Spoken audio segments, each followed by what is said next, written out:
everyone, and a welcome to the Six Yards podcast. If you are listening to us for the first time, we are six mad football fans who discuss, debate, analyze, and give your opinions on everything related to football, especially the Premier League and its top six. The football season of 2020-21 is well and truly underway, with leagues across Europe all gathering pace. The Premier League is four game weeks old now, in the middle of an international break. And what a crazy ride it has been. Lots of goals, shocking results, some weird drama, handball controversies, and much more. In the midst of all that, the summer transfer window, with its deadline day drama, just got concluded.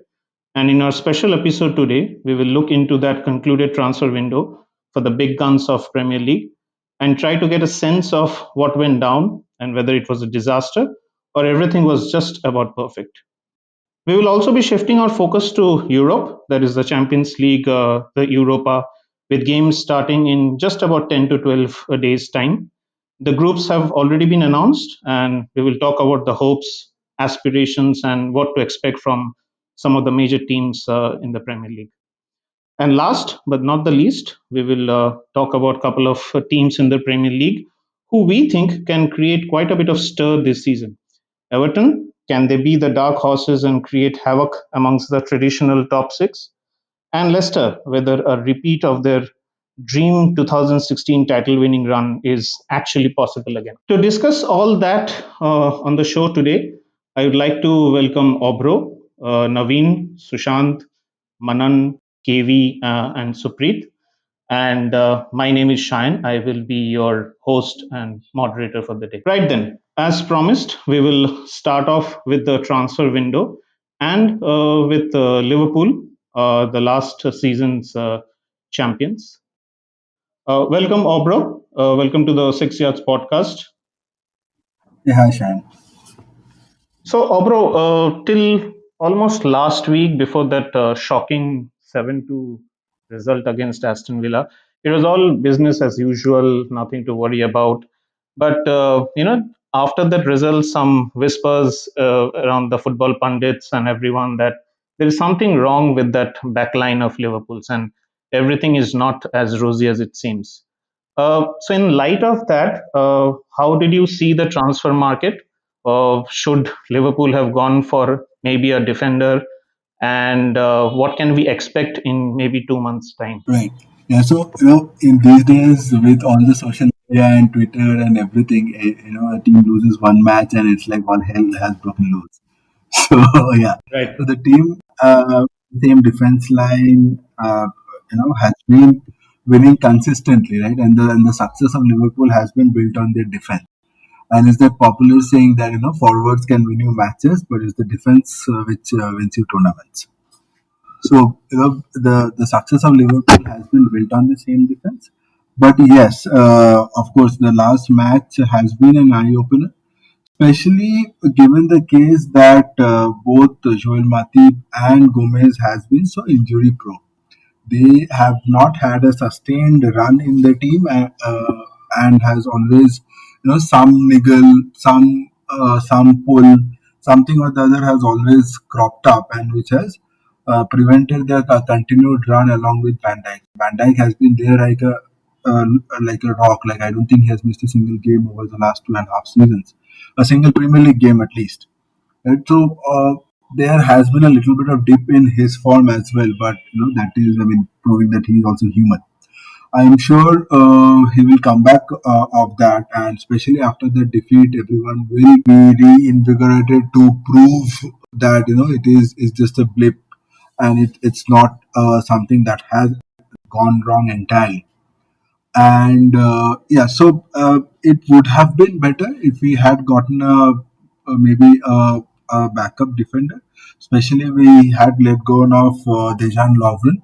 However erratic he had been, but he was still a successful defender, or a so-called successful defender, at least with his national team and in the Premier League as well. Right, in his day, he has been quite good, not on a consistent basis.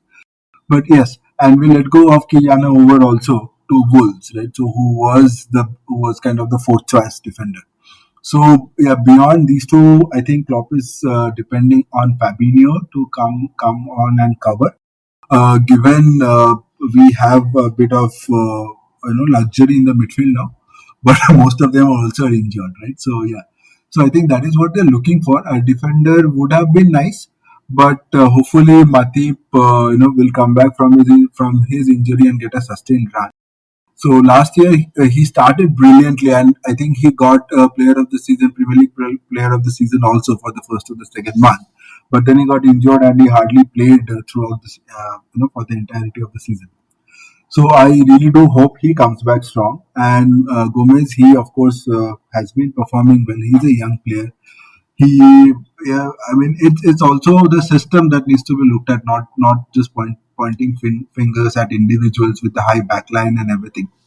So I think things will be ironed out, and if not over the 2 months, then probably I don't think Klopp is not too much inclined to get people in on January. But if it something is like really going wrong, then they might look to dip into the transfer market again. On the other side, which is the more worrying area, is the backup goalkeeper. Yeah, so I think that is the more worrying area than the actual the defense line, because Adrian, after his initial success, does look mostly like a fish out of water in many of the cases, and it's clearly not suitable to the way that Liverpool plays with playing it back to the goalkeeper, and he gets flustered and he commits those mistakes. And so there is always a mistake that is there in him. So I think that is an area that Liverpool would like to address much quicker than getting a new defender. Right, bro. Um, and talking from defense to the midfield, Thiago Alcantara from Spain is already being touted as the most significant transfer acquisition in this market. Your general thoughts about him? Is he going to be the star-studded acquisition that Liverpool has hoped for? And what does he bring to the table? Yes, I definitely do hope, right, he lives up to the expectations, right, the huge expectation that has come with him. He has been successful in two of the world's biggest clubs, right? So there is no reason that he will not be successful in Premier League. So yeah, he does bring a lot of trickery, lot of confidence also along with him, right, in the midfield, and probably take the team forward, right, and bring in different styles of play with him. Building from the defense, those passes which can really help the speedy forwards that Mane and Salah is. Right, so Liverpool, for at least for the last couple of years, had looked to create from the two of our flying backs, right, to flying wing back with Trent and Robo. But teams are figuring that out, right, and they are like they're creating problems. They're marking them out, and especially when teams sit back, it's really impossible. It's at least in the last season we have seen that in a couple of cases it was really impossible to break them down.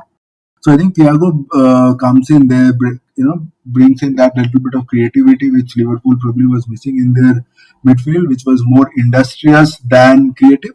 So I think yeah, that's the X factor that he brings in. Hopefully he remains fit. He also is known to be quite injury prone.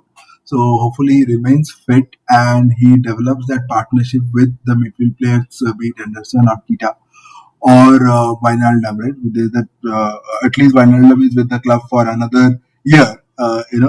Amidst all the speculation. So hopefully he is able to deliver on that promise, that huge promise that he comes with.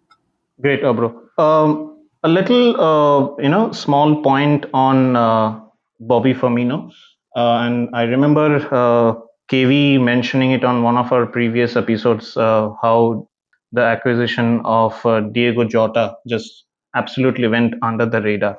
Now, Bobby Firmino has always been an integral part of that forward line of Liverpool's, but if you look at his overall statistics, maybe the passes and assists and all are helping quite a bit, but he hasn't actually scored a goal in a long time. So how do you see that playing forward in this season? Was Jota brought in specifically keeping that in mind, do you see a much bigger role for Jota in the forward line, or how is it going to be? So I think specifically for Jota is more of a player on Mane's side, and Minamino is more a like to like player for Firmino.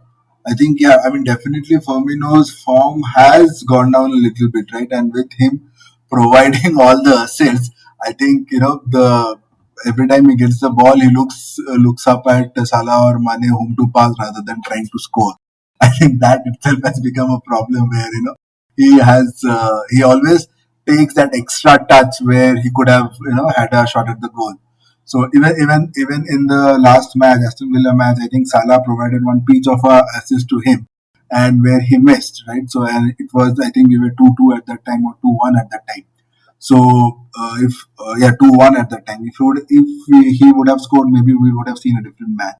It's a definitely, it is a little bit of worry for Firmino, though he is not known as the forward who go ahead and score a lot of goals. He's more about providing tracking back, providing those passes, breaking up the opposition build ups at the far end of the pitch, and providing those fast passes to Mane and Salah.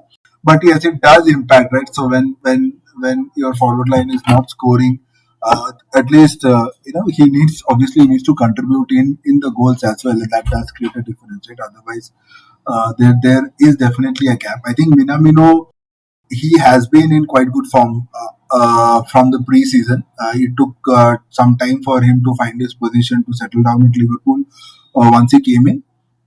But I think he has started to find his feet. He has been excellent in the cup games that he has played. I think he will get a run, maybe in place of Firmino. If not in the starting lineup, then definitely in the form of sub appearances. And if he's able to create an impact from the sub, then you never know, right? So he might get a continued run in the team. Right. Thanks, Obro. Thanks a lot. Don't go away. I'll come back to you in a few minutes' time for the your Merseyside rivals, Everton, when we'll be discussing about them. Sure, sure. From Liverpool, we move to the blue streets of Manchester, and we are going to talk about Manchester City with Naveen. Naveen, hi, and welcome to the show. Hi, Shine. Naveen, a lot of players being brought again, and a couple of interesting signings, and then people going out. Your general thoughts on the city's summer transfer market? Yeah, so I would say it was a pretty decent transfer market for City, uh, considering one of the main reasons is Ruben Diaz. I mean, he's just not another center back we were looking at. We were looking at Koulibaly initially, that didn't happen. But I have Right. no, sadness or anything that Diaz is in because he's expected to play the role Company played at the club. He brings that mentality and leadership to the back four, and his partnership with Laporte will be something really to look forward to because the match they played against Leeds, they looked quite decent, even though it was Ruben's first match. And yeah, though he was a bit costly, but it could turn out to be a great investment because he's just 23. I mean, he's younger than Ake, he's also younger than Laporte. So I think that's a great age for a centre back to come to a club, and I think he signed a 5-year contract. So really looking forward to him. So yeah, then we had Ake also from Bournemouth, and I think he shouldn't have cost 40 million. I mean, according to me, the best price for him would have been around 20 to Right. 25 million. But then he's a pretty decent centre back, and he's also a bit flexible with his playing positions. And currently, we have this issue of a left back, so Yeah. I think that will help. He could occasionally play left back too. He was I mean, he was brought in place of Mendy in the Leeds game. So Right. I see him playing that role more often, and if he is able to, you know, cover up Mendy's mistakes, kind of. So why not? I mean, again, a good signing according to me. Right. Interesting. You brought about Mendy, and I was just going to talk about that.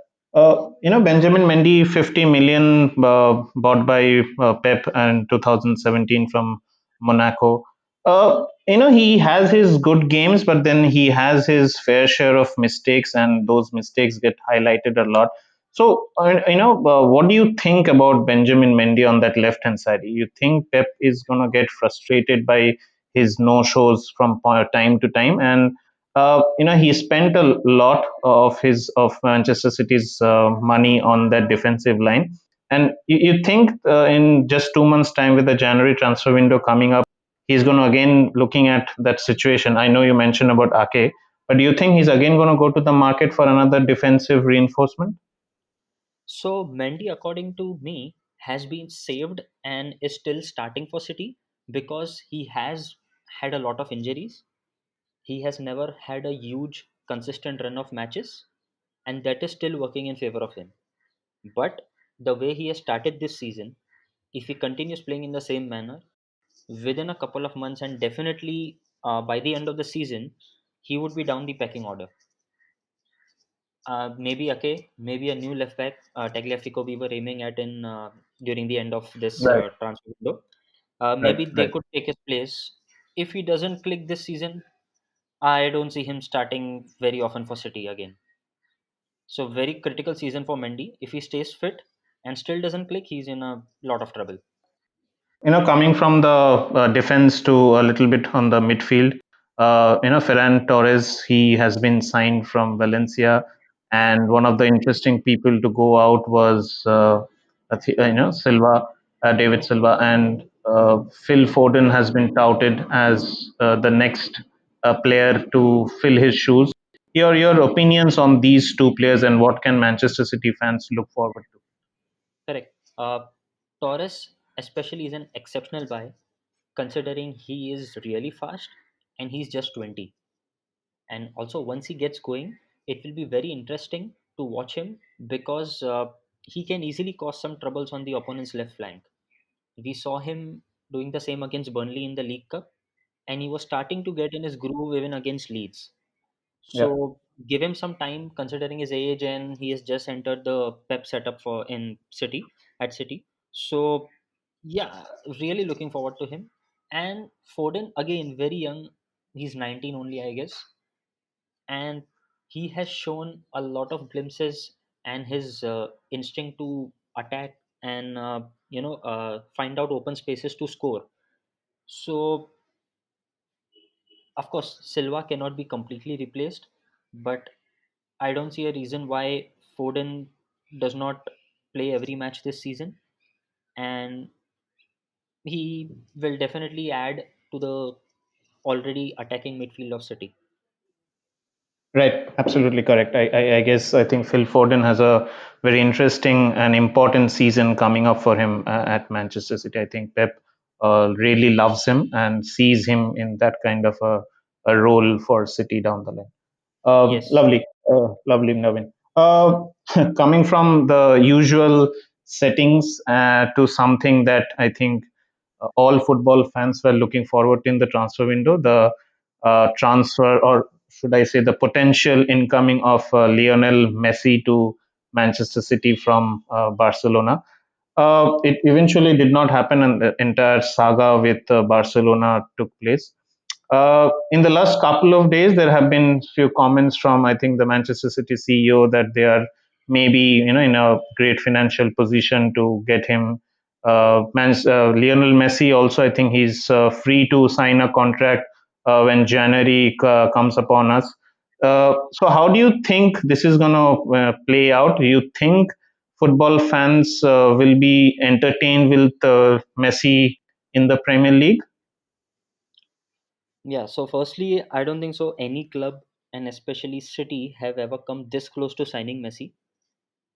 I mean, the fact that he eventually issued a statement saying that he was staying at Barcelona for one more year and he wanted to leave and whatever the financial conditions did not allow him to. So Right. that shows that it was just not any other rumor like every season, and we were very close. Now, one more reason what the signing will depend on is Pep staying at City or no.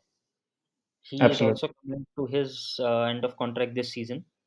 So if Pep stays, I think we would end up signing Messi definitely for the next season, and it would be honestly great to watch. And if we also get Aguero to stay because his contract also ends this season, and he and Messi together, it would be awesome. So why not? That would be some fireworks in the Premier League. Definitely, yeah. And hopefully by then even the crowds would come to the stadium by the Oh next yeah, season. So yeah, that would be even better. Yeah, and also financially, as far as the brands and the PR is concerned, for City it would be a great boost. absolutely. I think that's a sight that not only City fans but everyone across the world of football will be looking forward to. Yeah, Thanks, Naveen. Thanks. Just a small, a little thing you mentioned. Aguero, we have seen, we have fallen in love with how lethal striker, how he is. But you just mentioned about his contract coming up and with his frequent injuries. I know City has Sterling and Gabriel Jesus, but anything would be going through Pep's mind or the Manchester City boardroom's mind as to maybe replacing him or looking at potential players down the line to fill that void?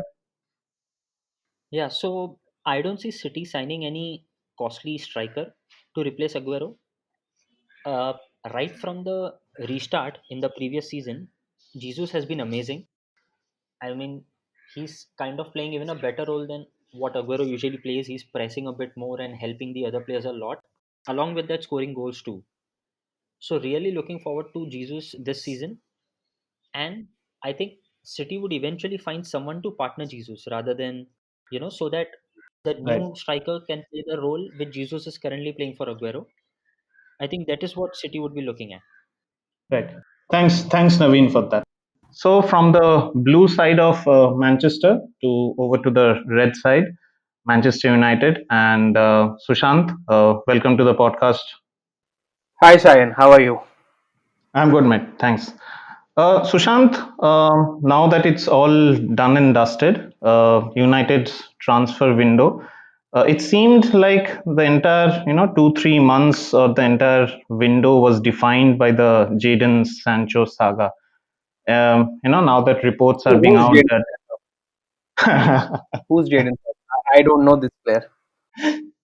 Fair enough. Fair enough. So there are suddenly reports in the last week or so that Ed Woodward pulled the plug on the transfer because it seemed that the entire valuation of Jadon Sancho would have gone up to maybe 250 to 60 million pounds and not the 120 that everyone was talking about. Yeah. In light of that, and in the havoc transfers that went on the last day in the last few hours with Pelestre, Adam Diore, Cavani. How do you see the transfer window? How was it for United? Was it absolutely a disaster that a lot of people are saying, or do you see some green shoots coming out? Maybe not now, but latter part of the season.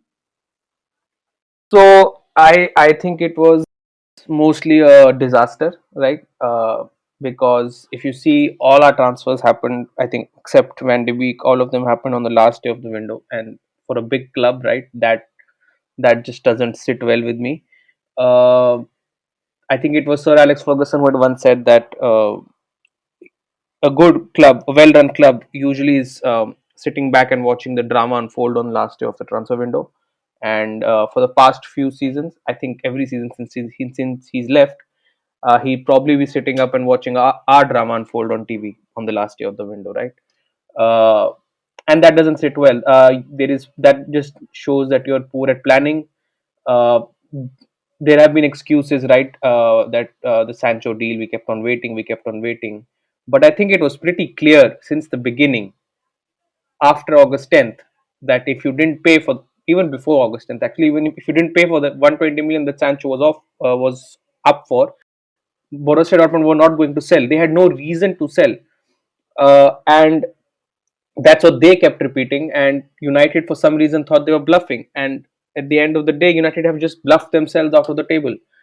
Uh, we keep hearing that these players were scouted previously. Cavani was available since I think March, April. I mean, he was available the whole window, and we didn't even try to sign him. And now it's a likely chance that even if we have signed him, we don't get to use him in the first game against Newcastle, right? And which is where we need a striker in the Premier League. In the next 3 games, we need a striker.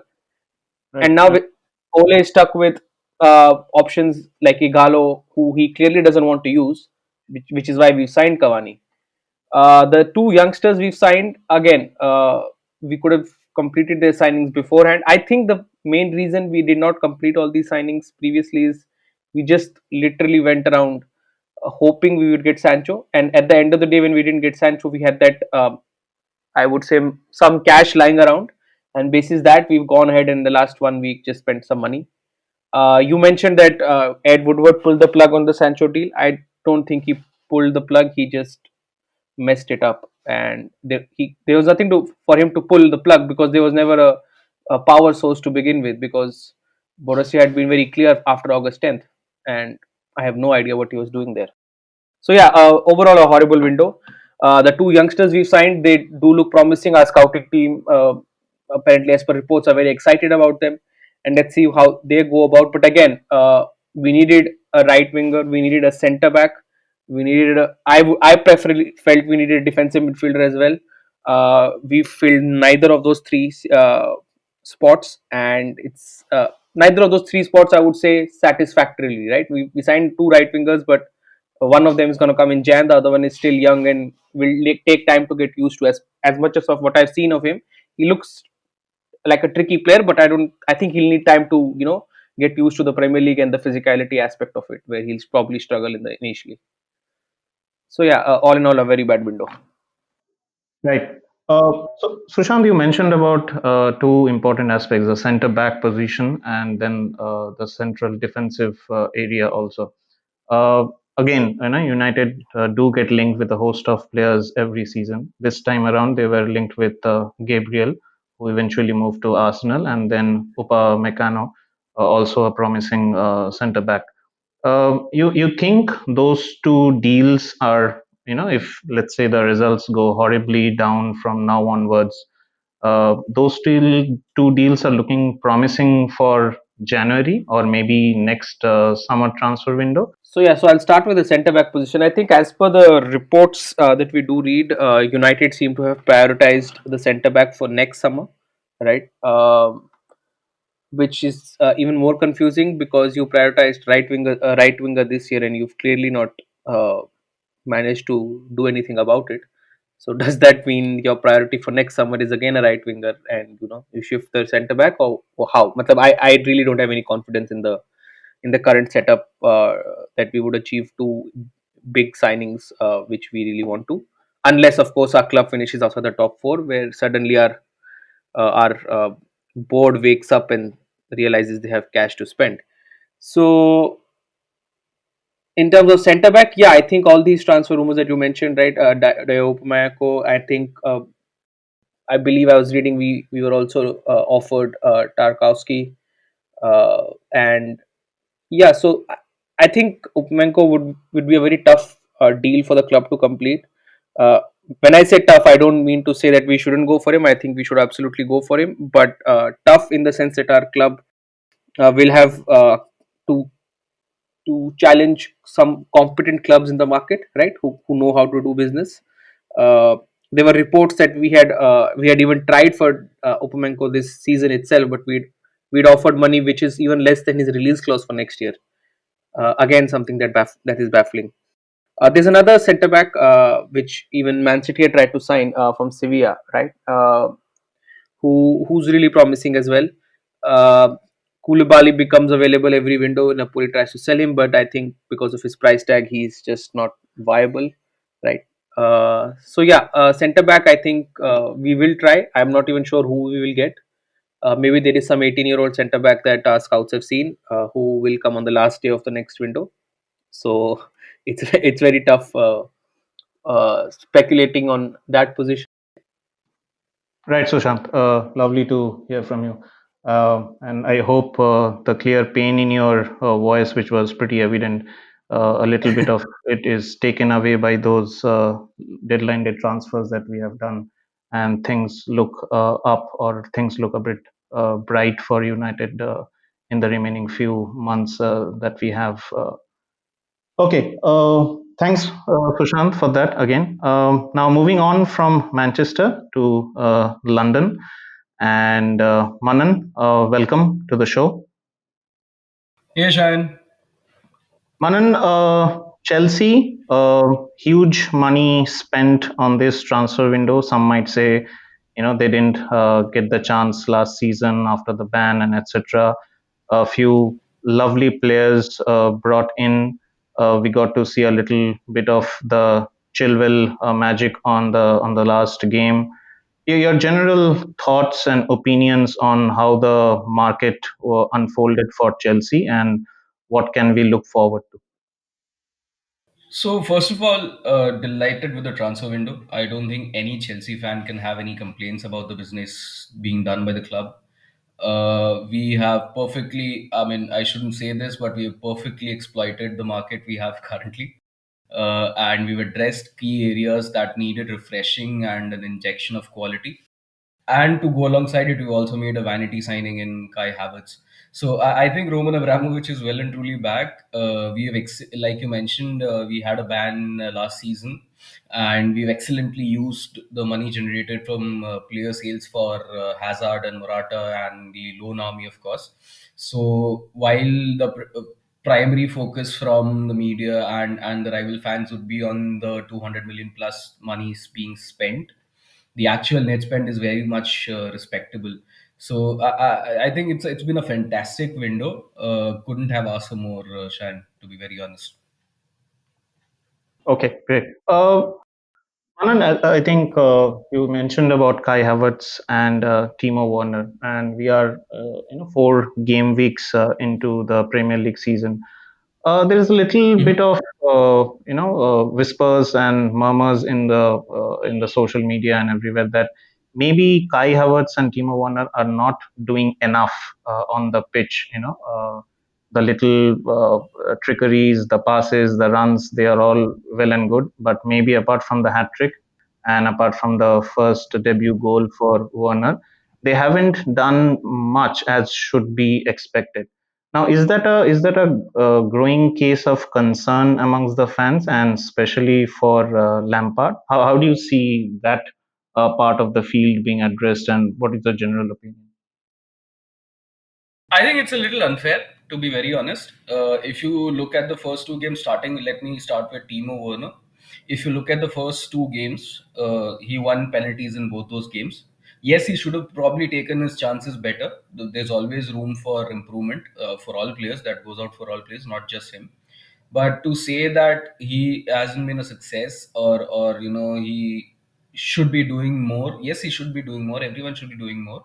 But let's be honest, we are 4 games into the season. So if anyone is out there making judgments on the basis of 4 performances, I think better reserve them for the end of the season. Second thing on Havertz, again, if you look at that, yes, first game against Brighton he was a little bit poor. uh, Liverpool was a completely different dynamic. He had to be sacrificed after the absolute brain fart of Andreas Christensen. And in the third game and the fourth game, I think he was absolutely great. Not, I mean, you can see he assisted Hudson-Odoi for the second goal against West Brom, and he won the fourth penalty against Crystal Palace. So I think he's doing it his bit. Obviously, it's not easy coming from a different country to settle in to move into a different culture, and moving to a leagues as probably taking its own toll as Premier League. So it's not easy, but we are, like I said, we are 4 games into the season. So I would reserve my judgments until the end of the season, to be very honest. Great. And Manan, we talked about this on our last podcast, and the back four or the back five of Chelsea, which was still a long time a pain point for Lampard. How do you see that formation? Azpilicueta, Zuma, Thiago Silva, and Chilwell starting with Mendy in the goal post. You see that as the preferred lineup with Champions League coming up and the thick of games, or Do you see there's going to be variations? How do you see Lampard playing with that back four or five? I think that is going to be the standard go-to defense in my view. The one that we started against Crystal Palace. The one area where we could probably see a little bit more rotation would be between Aspie and Reece James. Uh, Depending on the type of opposition we are facing and the situation we find ourselves in from game to game. I think those two will be rotating. Otherwise, I think the back, at least the three of the back four and the goalkeeper should remain constant, in my view, barring of course suspensions and injuries. That should be the way to go because we look quite settled. Uh, I read a very interesting stat somewhere. I think it was in terms of the expected goals for Crystal Palace, which was around 0.13, I believe, which is lowest of all the games that have been played in the Premier League this season. So that shows that there is improvement off the pitch in the training ground. The boys are working on it. The tactical shape is starting to form, and I think it can only get better from here. So in terms of defense, I'm sort of optimistic that we are on the right track. Right, Manan. Thank you for that. Lovely talking to you, and it's so good to see Chelsea fans hoping for a good season with all the acquisitions that they have made. So thanks, Manan. Cheers, man. Moving on from West London to North London now, and KV, welcome to the show. Hey Shine, what's up? KV, amazing transfer window. I think everywhere I'm reading, everywhere I'm seeing talk shows and everything, they're certainly saying that this is a 9 out of a 10 or an 8 out of a 10 transfer window. And young fans, they can't believe the last time there was such an enthusiasm, such energy after the transfer window got done. You really think this has been almost a perfect transfer window with everything that has gone about Tottenham Hotspurs, and what do you think will be the road ahead? Shine. So if you told me 3 months earlier that we would have made six signings and all these guys would slot into the first team more or less, I would probably be laughing and I would say it's a sham. But for me, it's a 9.5 out of 10. This whole transfer window. It could have been perfect had we gone in for another centre back, which still is possible. Okay, with reports linking us to Joe Rodon. But yeah, I think the board has done one hell of a job. The situation at Tottenham is completely different than it is at other clubs, given the whole expenses that we had towards building the stadium.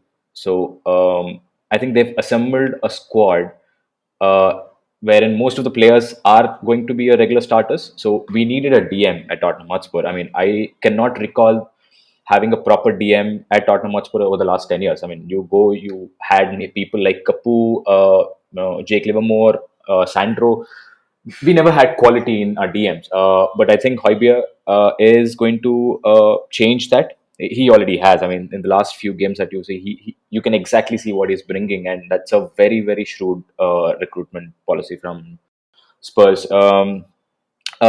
Two flying fullbacks. I like the word flying fullbacks. I think because they're going to change the way Tottenham Hotspur are going to play football under Jose Mourinho. With Region and Doherty, they are going to thrust forward and sort of with Højbjerg probably helping out the centre backs and shoring up the defense.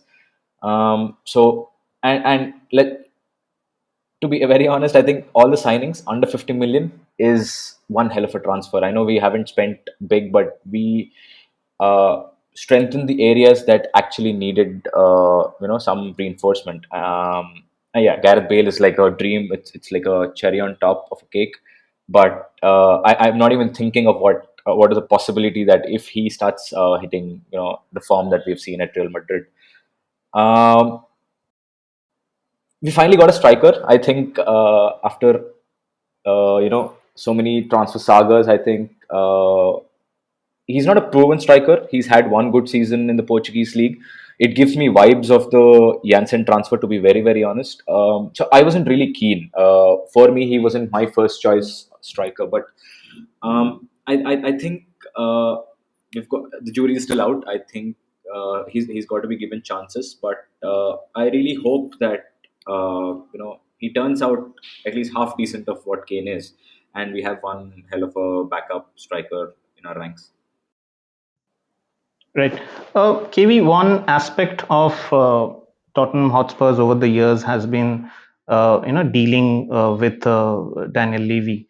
It's been out in the open. Managers have been talking about it. Agents that it's very tough to do business with Levy. He doesn't back down. He's a hard negotiator. It sort of takes a lot of time to open his pockets. Given the new stadium and everything that has happened, what do you think was the point of difference in this transfer market that suddenly the gates opened and so many good players coming in? Was it the Mourinho effect, or do you think it's something else that is going on at Spurs? Yeah, I mean, so the first thing that your attention goes to is going to be the man Mourinho himself, right? So people will be quick to say it's the Mourinho effect, and it is to a certain extent, but I don't think that is the sole reason. I believe that Daniel Levy, he's a smart chap, man. He's well educated. He has actually, I believe, has realized the potential, and it took Spurs a lot of time, to build that momentum and try to reach the Champions League final. And it all went away in a season. It's just like a flash.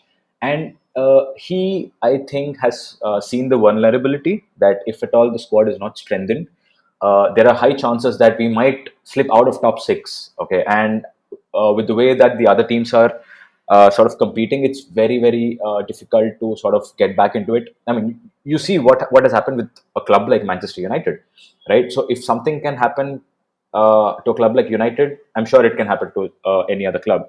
So I think he was he must have realized this particular danger, and I mean, full credit to him. I think it was so weird to see Spurs fans chilling on a deadline day, because that's never the way that we have done our business. So I think he did extremely well to get the signings done well and early, and have them integrated into the first team.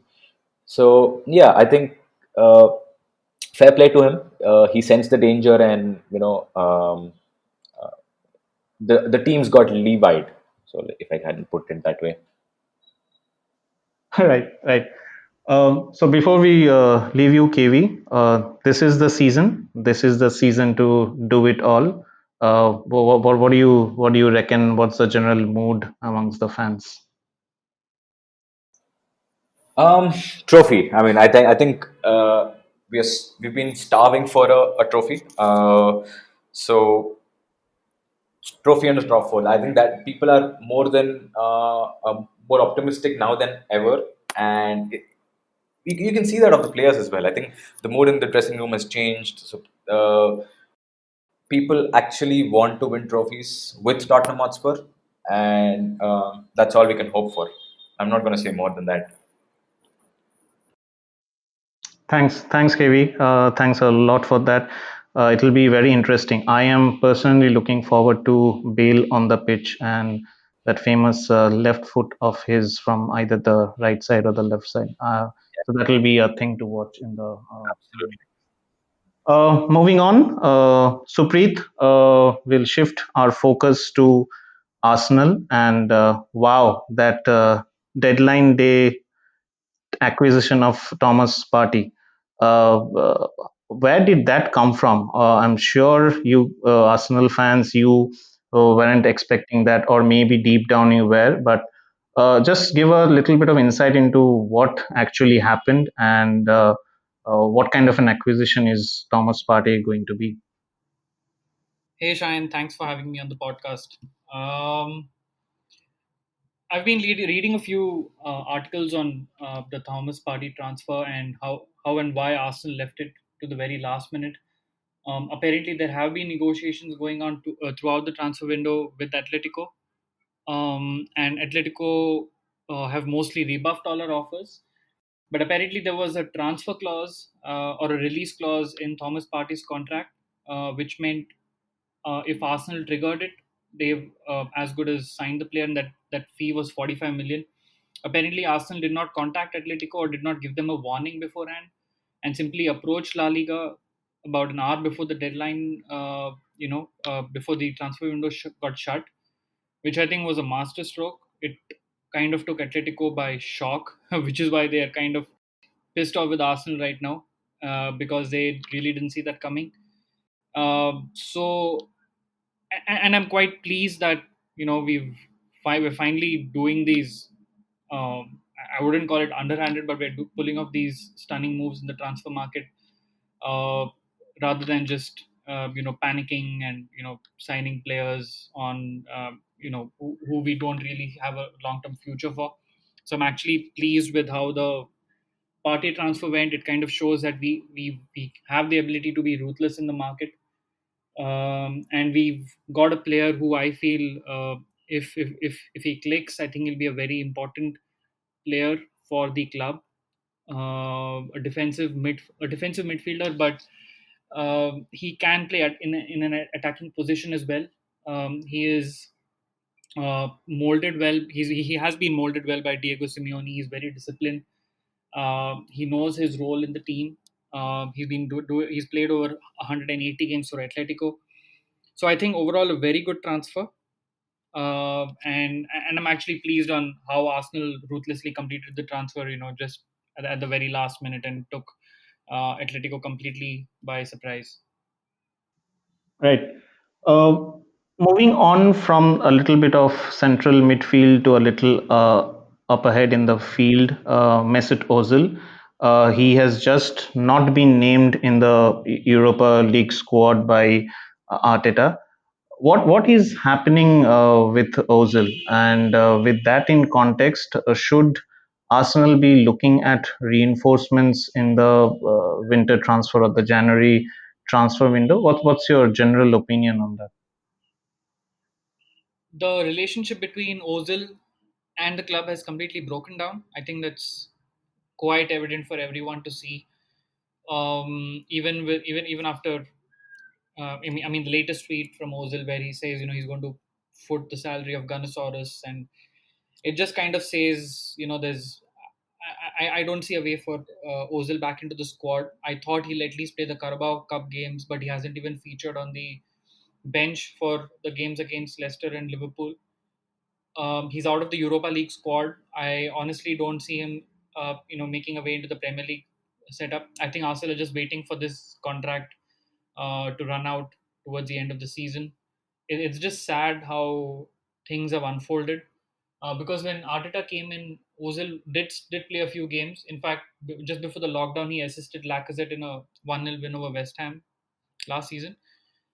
And then after the the entire COVID situation, he was one player who refused to take a pay cut because he wasn't, apparently from his side, he wasn't very clear on how that is going to help. And whatever, and also there's also the situation where he posted about the Uyghur Muslims, and that kind of became a political post, and Arsenal didn't want to comment on it. I mean, all of these have just boiled down to um, Arsenal not actually wanting to include him in these squads. Also, I don't think Mikel Arteta sees a long term future for Ozil. He wants players who are more direct, who are willing to put themselves on the line. And I think Xhaka, Ceballos, Partey, these are the midfielders that I think seem more suited to Arteta style. I would honestly like to see Ozil playing because we really need a creative midfielder. But I don't know how much is left in his engine. Honestly, he's not played competitive football for over 6 months, I think now. So yeah, it's just sad to see one of Arsenal's biggest transfers in the decade just fading away into nothingness. Do we need reinforcements in the winter transfer window? Too early to say. Um, I think the biggest I think the best deal of the transfer window was us signing Aubameyang on a basically getting him to extend his contract. I think it's too early to say how things are going to pan out. I think Thomas Partey is going to eventually start most of the games alongside Xhaka. It'll be interesting to see how the next few months pan out. I honestly don't see us signing any more players in the window transfer window. In fact, we need to shed and get rid of a few players, at least in the defense, because that's where we have some. Actually, we need some load shedding where we need to get rid of Socrates, Kolasinac, Mustafi, probably Chambers, right? Yeah. So honestly, I don't see any transfer window action in Jan. Right.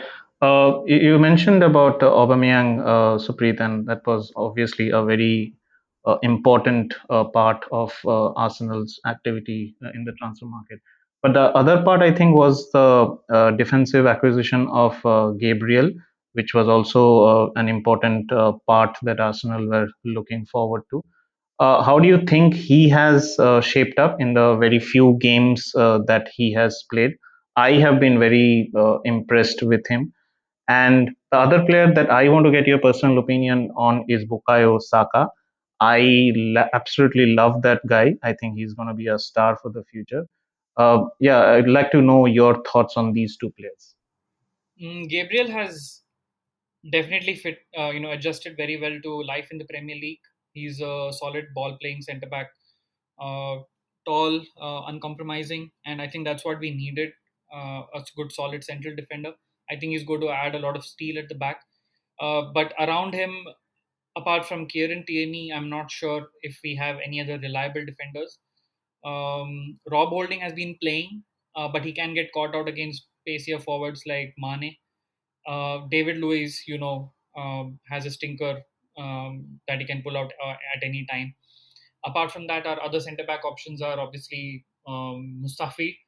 I don't know if he's going to start a lot of games as Socrates, who also I think Arsenal is just waiting for his contract to run out. Kolasinac, who we wanted to get rid of but couldn't, is there. He's going to probably be a backup to Tierney. Apart from that, there's Chambers, who's currently injured. We've signed Pablo Mari on a long-term deal. We paid 7 million to Flamengo for his services. He's injured. Uh, and then there is Saliba, a young centre back who we paid 27 million for. He's another player who I think will has a long term future at the club, but I think this season he's not going to be playing a lot. And then there is the right back Cedric and Bellerin. So I mean, we've got like a ton of defenders, out of which only like two or three are, you know, reliable. So I'm pleased that we signed Gabriel. I think he's going to start most of our games this season. Coming to Bukayo Saka, obviously he was one of the best young players in the league last season. I'm really impressed with how he's taken this opportunity and just proved that he can play at the top level. I think he has a big future ahead of him. But if you've seen the last couple of games, he's drifted in and out. I think that's kind of understandable for such a young player. But yeah, I think he's got a big future ahead of him. I hope Arsenal secure him on a long-term contract. Obviously, not throw around obscene amounts of money here because he needs to be level-headed. And also Maitland Niles alongside him, two young players who I think if Arsenal can secure their futures, have big careers ahead of them. Right, Supreet. Thanks a lot. Thanks a lot for your time. We'll come back to you in the later part of the episode. Okay, then that brings us to an end of the transfer market or the transfer activity that went on this season. We'll shift our focus, as we had promised, to Europe, and first of all, with the Champions League. I'd like to bring back Obro, Sushant, Naveen, and Manan. Guys, the draws have been made, and the first set of games are due to start around the 20th, 21st of this month.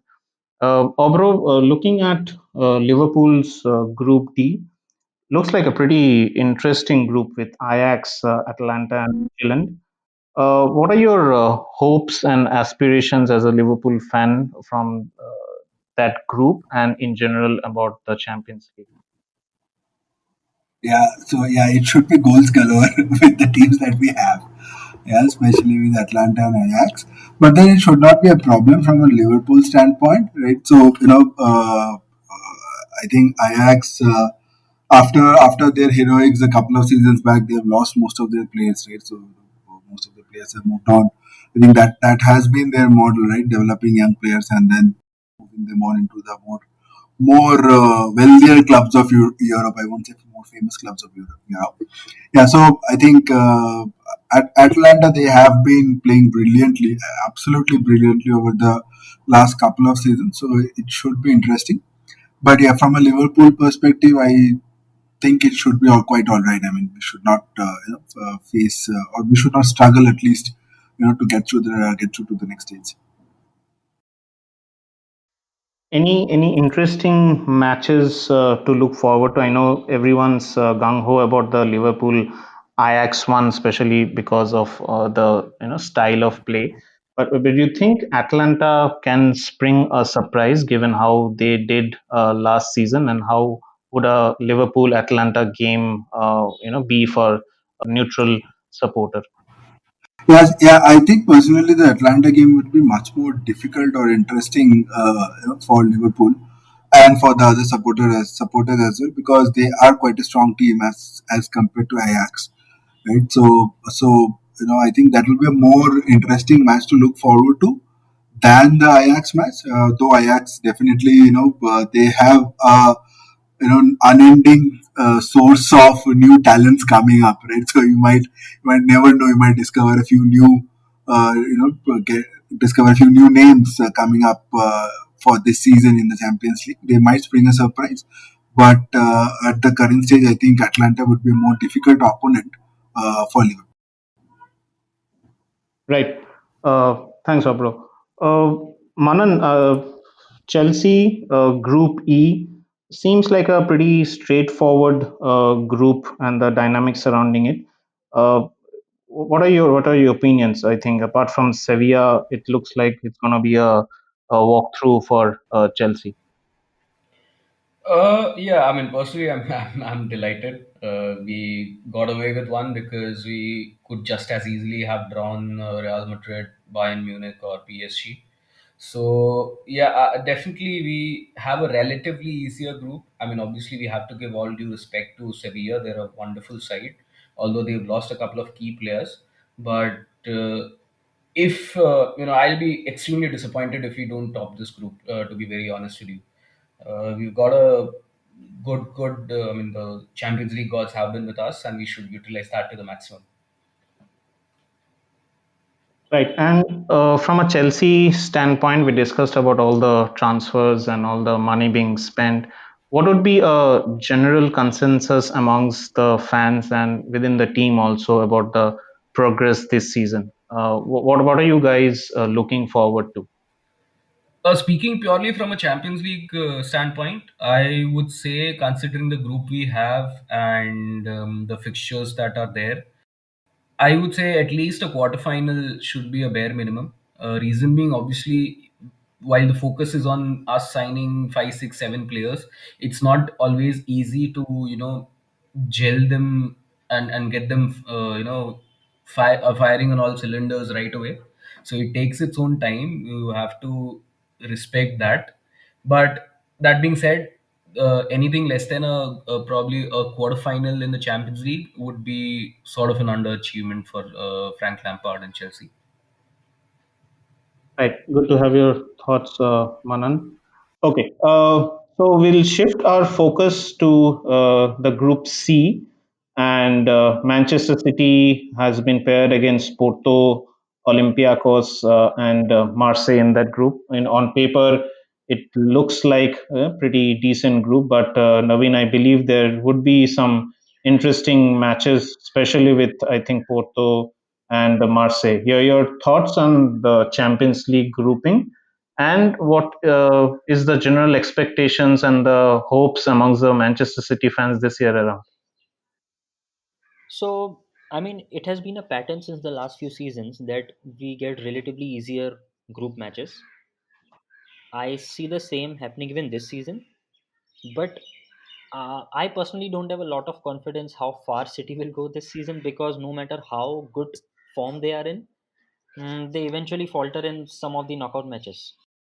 So Yeah. I don't really have my hopes. And considering this is a crowded season in terms of the matches because it started late and all, so I don't have very high hopes. I would take one game at a time, honestly, in case of City. But I'm glad United is a tough. That was coming, right? That was coming. Uh, Naveen, Pep Guardiola, with everything that he's done, even for City, and when he was brought in, the major part of his recruitment was so that City wins the Champions League at some point. And as you said, they have come close, but they haven't done it. So, in case they again fail to do it,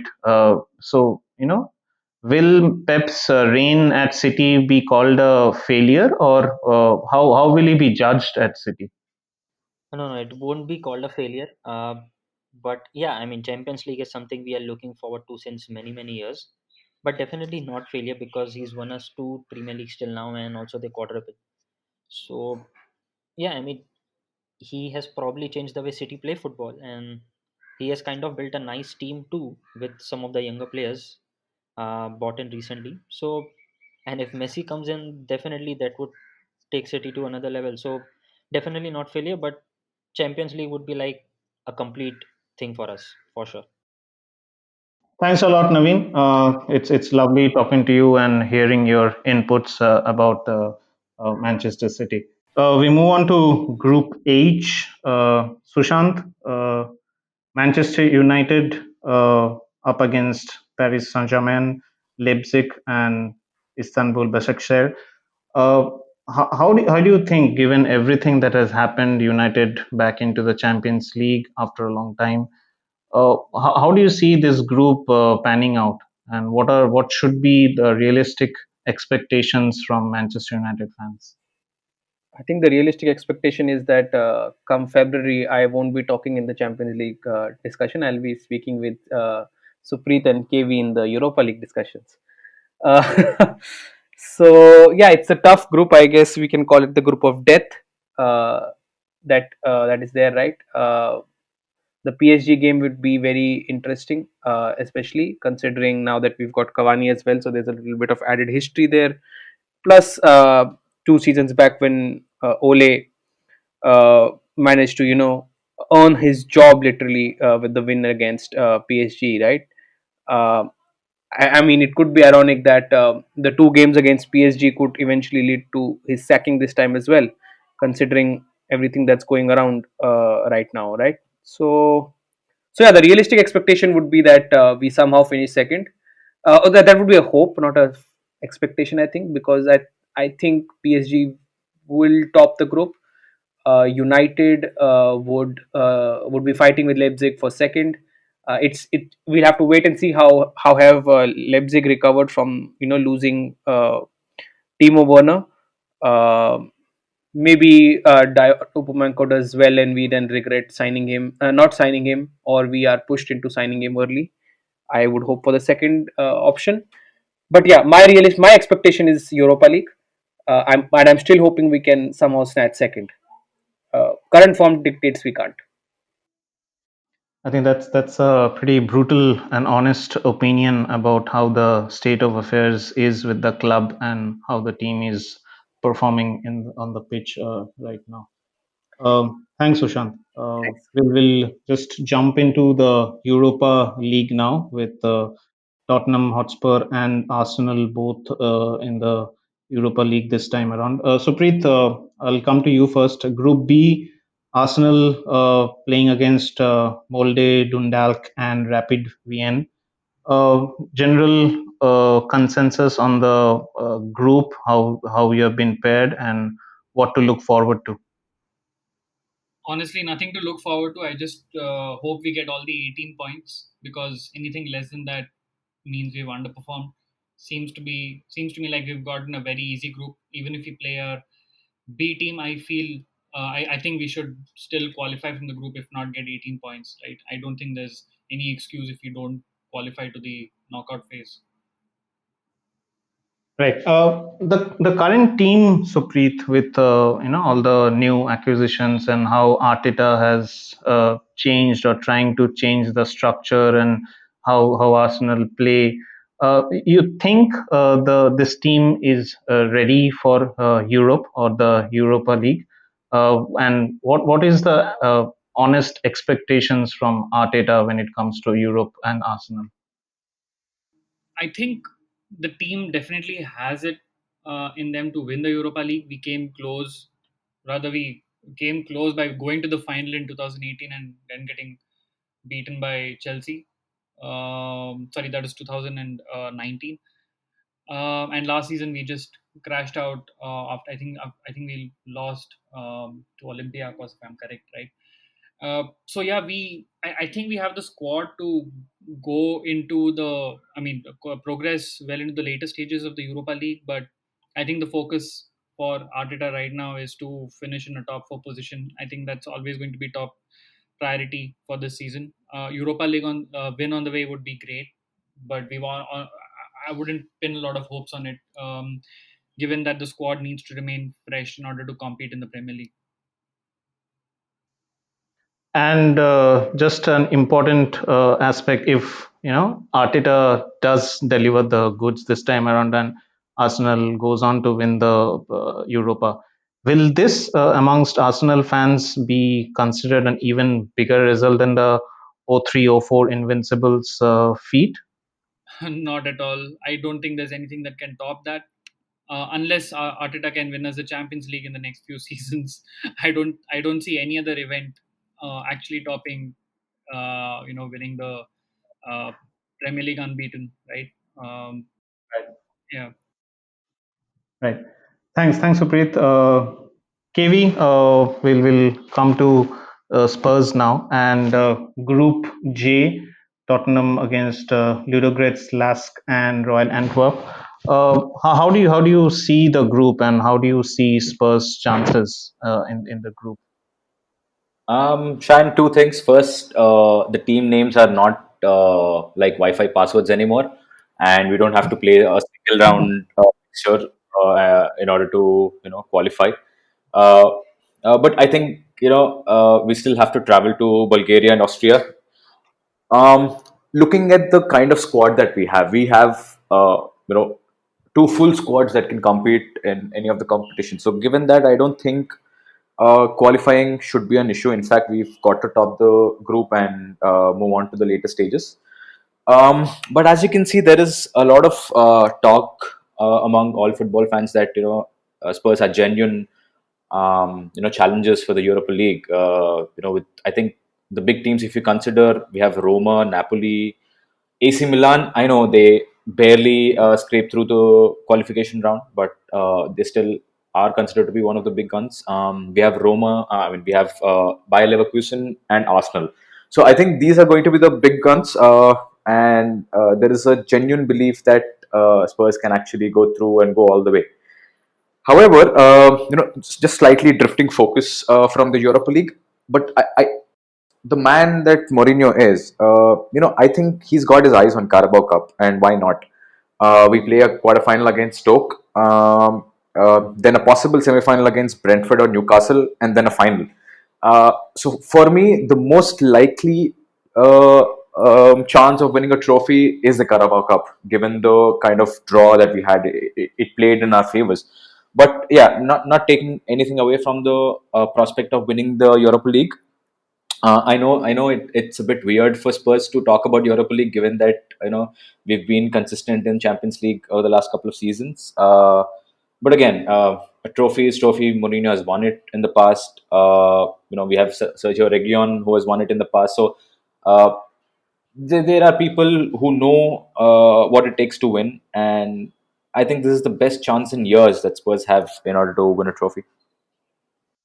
Absolutely. I think the kind of transfers that you have done, and as you mentioned, the squad taking shape, I think this is by far a pretty optimistic season for Spurs to go on and win a trophy. Just on that note, KV, Mourinho, and with everything that he's done in Europe and the pedigree that he brings on, will Daniel Levy back him even if he doesn't win anything by the end of the season, or you think his job will be on the line if something of that sort happens? Um, I really don't think his job will be on the line if he doesn't win it. But his job will definitely be on the line if you don't finish top four. Okay, I think the amount of backing that he has received is far more than satisfactory, and this should warrant a place in the Champions League next year. It doesn't matter how it comes; it can be from a top four or by winning the Europa. But yeah, I think Mourinho will definitely have the backing of Daniel Levy, better than what he did at Chelsea and United in the past. That's for sure. But at the same time, the expectation is riding high given the stardom that he brings. Right? I think at some point you can probably blame it on Mourinho that he sort of raises the expectations too high. But yes, I think there is pressure on him, certainly, to deliver. There is pressure on people, on the players, in fact, to deliver, because in order to make sure that we retain the top talent, the likes of Kane, Son, Lloris, for that matter, I think it's time for the club to win some silverware, and the kind of leaders that he's brought in the transfer market. Yeah, it's definitely going to become a challenging task for him to stay with the club if these objectives are not met. Thanks, KV. Thanks a lot for all those insights about Mourinho and Spurs. I think all football fans are going to be looking forward to how Spurs do this season. Right. We'll move on in our show, and from Europe, we'll come back to the Premier League, and we have been, sort of discussing about this team amongst ourselves for quite some time now, and I'll bring in Obro and Supreet to discuss a little bit.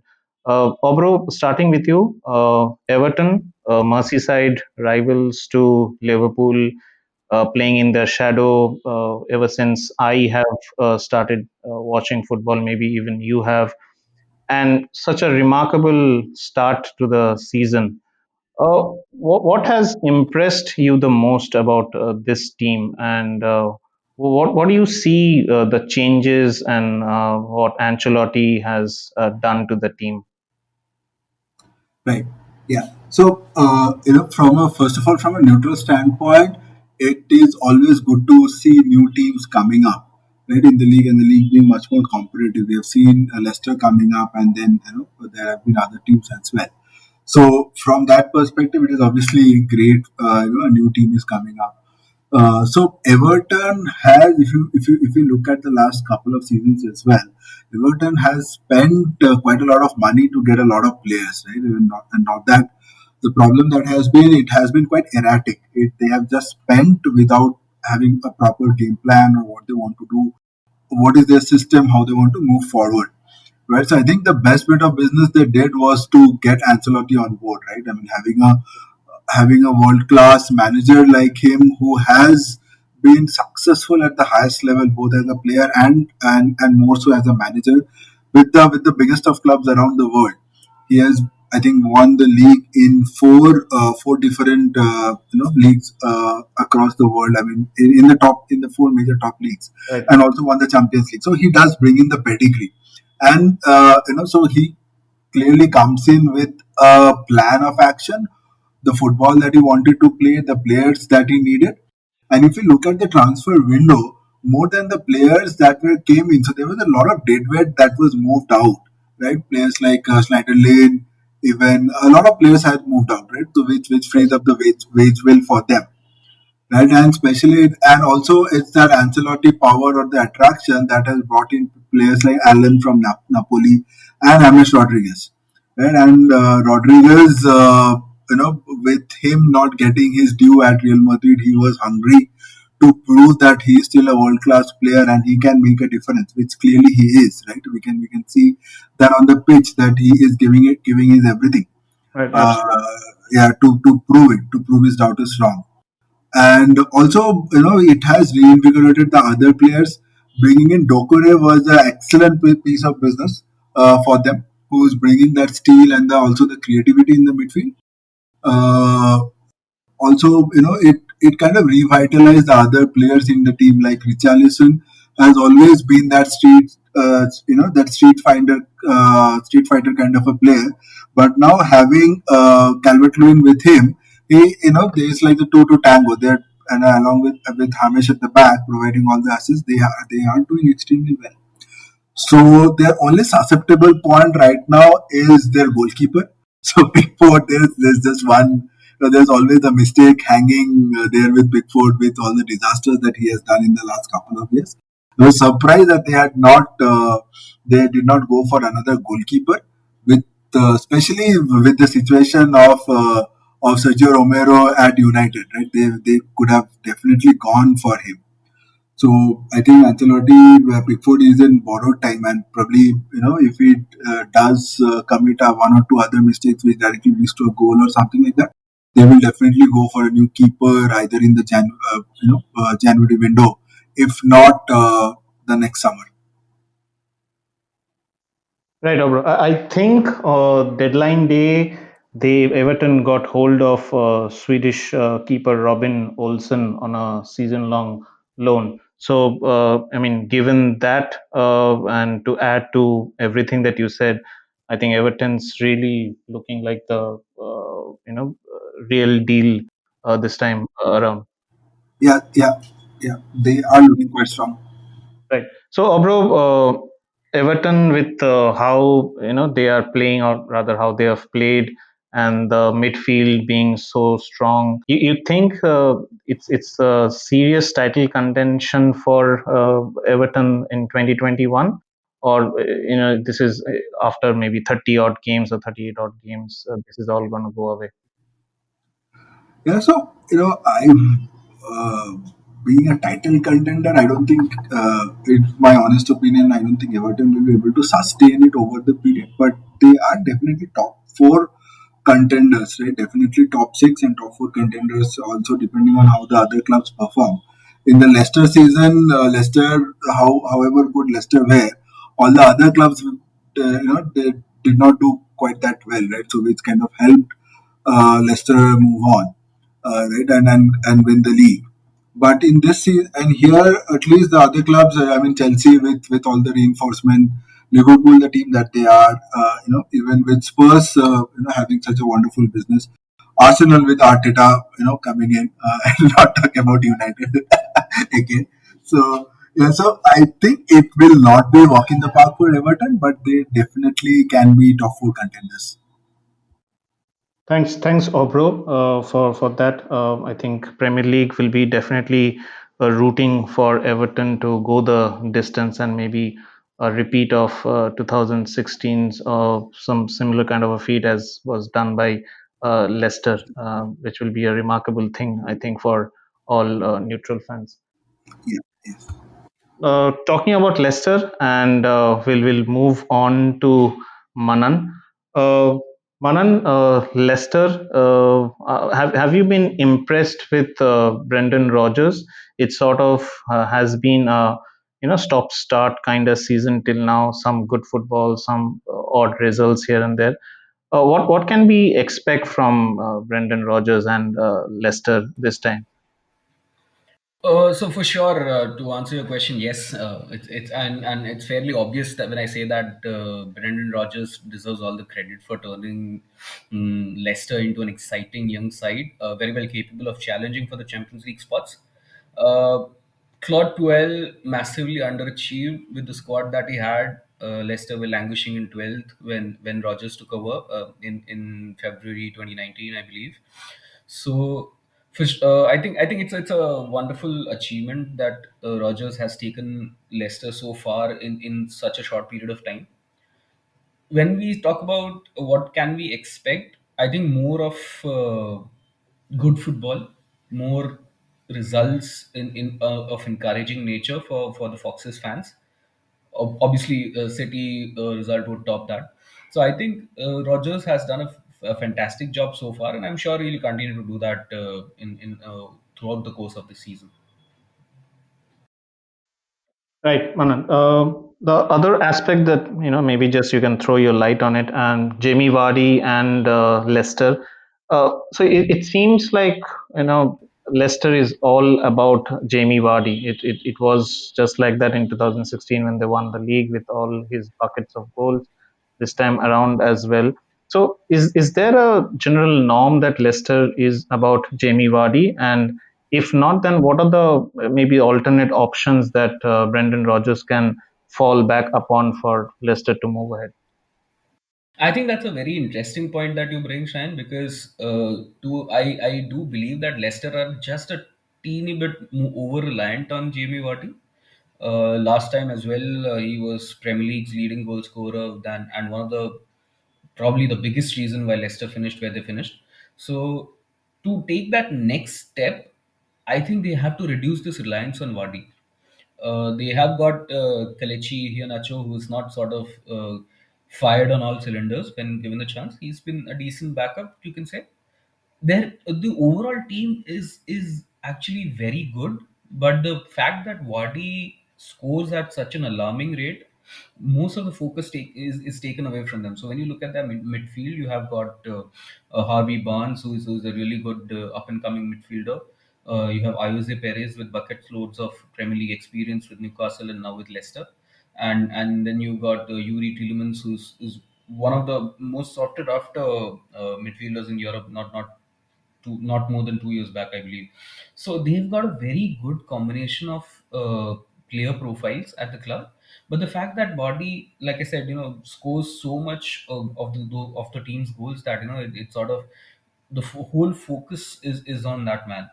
And for Rogers and Leicester to make that next step, I think that is where they have to reduce the amount of dependency that is on Body. Yeah, so that's why I believe we stand, or rather, Leicester would stand at this point in time. Right, Manan. And just to finish it off, you think Leicester will be able to break into the top four? I mean, they were tantalizingly close last season after a long time, and they, I think, buckled under pressure in the last after the restart post lockdown. You think this team with Brendan Rodgers can make it this time around? Realistically, no. I think what would be a successful season for them is to be there and thereabouts where they finished last season, which is around fifth or sixth. The reason being, Arsenal had Unai Emery. Let's not beat around the bush. Tottenham had their worst start to the season under Mauricio Pochettino, so both had their probably one of the worst seasons in recent memory, and they'll be surely be back. We already talked about how Mourinho has turned around the fortunes of Tottenham and how Arteta is building a very competitive and very solid side. So I think you've got to respect that fact, and you also have to keep in mind that Leicester sort of tailed off massively at the turn of the new year. So since January, they've probably been very, very mediocre. So you've got to take that into account as well, because to challenge for a top four spot, you have to be at least consistent throughout.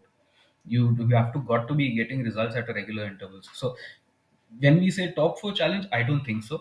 I don't think they'll be challenging for a Champions League spot. Their best route probably is if they can, do a mini miracle and win the Europa League, which again I don't think that will happen. But yeah, to answer your question, top four, I don't think so. Thank you, Manan. Thanks a lot, everyone. It was, as always, a pleasure talking to each one of you. Well, that brings us to the end of this special episode. I hope you guys enjoyed it. The Premier League is back again this weekend after the international break. So, lots to look forward to, and we are certainly very excited about it. I hope you guys are enjoying the 6 Yards podcast. Hit us up on our social media channels, Instagram, Twitter, at the 6 Yards pod. Do leave your comments, banter, suggestions, and it would be lovely connecting with all of you. Till then, stay safe, wear a mask, and watch lots of football. Goodbye.